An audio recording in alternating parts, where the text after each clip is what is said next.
RiverBender.com. Change, change, change.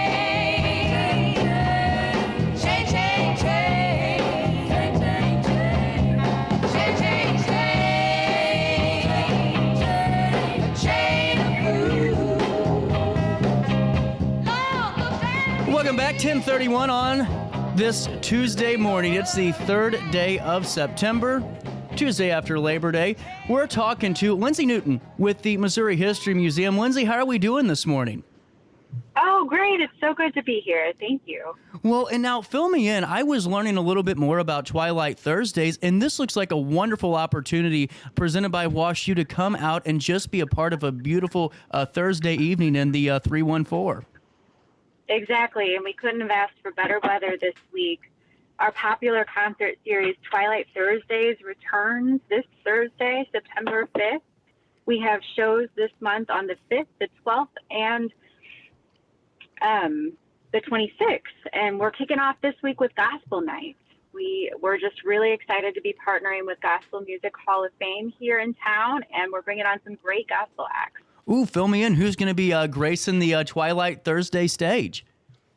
This is a special one. There's actually 4 different groups. We're going to start with Jesse D. Williams and Total Praise.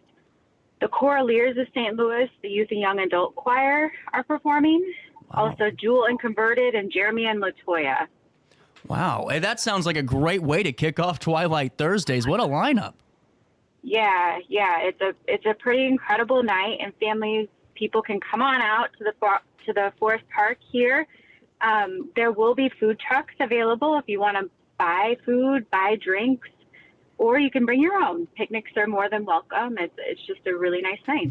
Well, I also saw that each Thursday, whether it's the September 5th, September 12th, or September the 26th, you don't just have 1 or 2 food trucks. I mean, you guys got the whole kit and caboodle coming out. Yeah, that's right. We've got vegetarian options with Bougie Bites. The farm truck is here, the Crooked Boot. We've got the Frozen Feather serving up frozen drinks, as well as drinks from Key Bistro. So yeah, really, really great options. Clementine's ice cream's here every week. It's just a great way to enjoy St. Louis food and St. Louis music. Well, and on top of that, too, I was just looking and I saw that this is going to be a wonderful opportunity for us to come out there this Thursday, September the 5th, for Gospel Night, because it's ahead of the Gospel Music Hall of Fame induction ceremony on September 7th. That's a great tie-in. Yep. Yes, exactly. Yeah. Well, and also I see coming up, too, all really these next opportunities are just wonderful. You got the Smokin' Lion Band, the music of Bob Marley. You got Ohio Players Anthology. That sounds interesting, too. But let's talk about September 12th also, the music of Bob Marley. That sounds awesome. Yeah, we're really excited for that. I think, Bob Marley kind of having a moment this year with that movie coming out earlier in the year. Reggae is always just a nice experience, fun time. And we like to showcase all different genres of music on Twilight Thursdays here at the museum. Well, and how important is it to have these type of events where the public's open to them and you guys get to showcase what you're all about? I think it's really important to have a space where a community can gather. So we see people of all ages, families. Everybody comes out. You can enjoy the museum exhibits that are open late on Thursday evenings. And it's just a space to kind of unwind from the week before the weekend gets started. Right. And, I think it's just a wonderful opportunity, too, just to all of us, like you said, come together as a community, whether or not you're in the greater, Metro East area, or you're right down the road. And for the folks that don't know where you're located, could you fill us in? Yes, we're in Forest Park on the north side of the park, close to the Lindell and DeBolivar intersection. The address is 5700 Lindell Boulevard. Really cool. And now I wanted to ask you, too, that about the 1904 World's Fair and that Gateway to Pride exhibit. Is that going to be open, too, during the nights of the concerts? They are. They're open until the end of intermission. They close at 7 p.m. And I highly recommend coming early to the park if you can. Concert starts at 6, but parking can be a little bit of a challenge. Although if you're not driving yourself, we're very close to the Metrolink station. But if you can, come on out a little early ahead of the show start time, enjoy the exhibits, grab some food and drinks. and then have a seat for the show. Well, and now what I think's awesome too is this is on that renovated North Plaza. Could you fill me in on some of the work that was done and just what it looks like now, what we can expect? Yeah, we opened the new North Plaza earlier this year in the springtime. It was closed down for almost a year, just sort of completely reshaping the area. It's much more accessible now, easier to navigate, and great green space, very comfortable to enjoy a concert.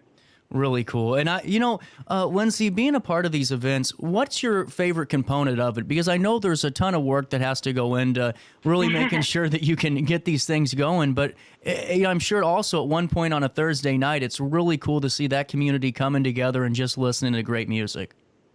Yeah, Twilight's been around for roughly 20 years or so here at the History Museum, and I think it's just become a St. Louis staple event. It's just exciting to see people that I recognize from so many years in the past to know that the community counts on this and comes back season after season. It's just really special.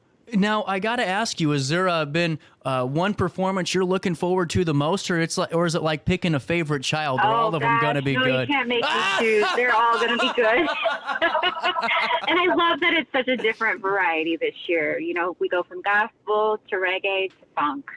It's just going to be something for everybody. Well, and I think that's what you guys did a very good job of. And I'm not patronizing you, but just going through some of the run sheet and just some of the things that I've read, it's really cool to see how this is a show for everybody. There, whether or not it's this Thursday, the following Thursday, you name it, you have an opportunity where everyone's going to get something that they enjoy.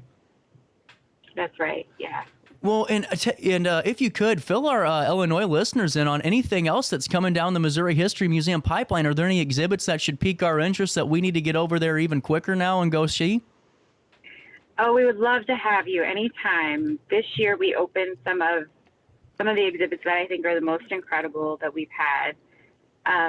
In the springtime, we opened 1904 World's Fair. So it's an exhibit that we had in the past for about 20 years, but we closed it down. We completely took everything out, rebuilt from the ground up, and created a new experience that tells the story of this cornerstone moment in St. Louis history where everyone's coming from all over the world for all different reasons. And we get into sort of the complexities of the fair as well as celebrating the wonder of such a huge event. So that's the 1904 World's Fair that is open currently. Come on by any day. We're open every day except Monday. There's also our Gateway to Pride exhibit that opened this June and is here through early next summer. So you've got time. Come and see that one cool. as well. It's the first major exhibit in the state of Missouri that is telling the history of the LGBTQIA+ communities. Really cool. That's wonderful. Yeah. And is that open all day, or is that open as well, the same as 1904? That's right. Yes, we're open Tuesday through Sunday, closed on Mondays, 10 to 5 every day, except Thursday evenings we're open late. All I know is that I'm excited about this, Lindsay, and I know that. How long does it take to put something like this together? Before I let you go, I have to wonder. This is definitely a big shaboozy. What would your guess be? I'd say about 6 months. Yeah, the concert series, we do spend about 6 months putting the concert series together. Now, exhibits, those take years.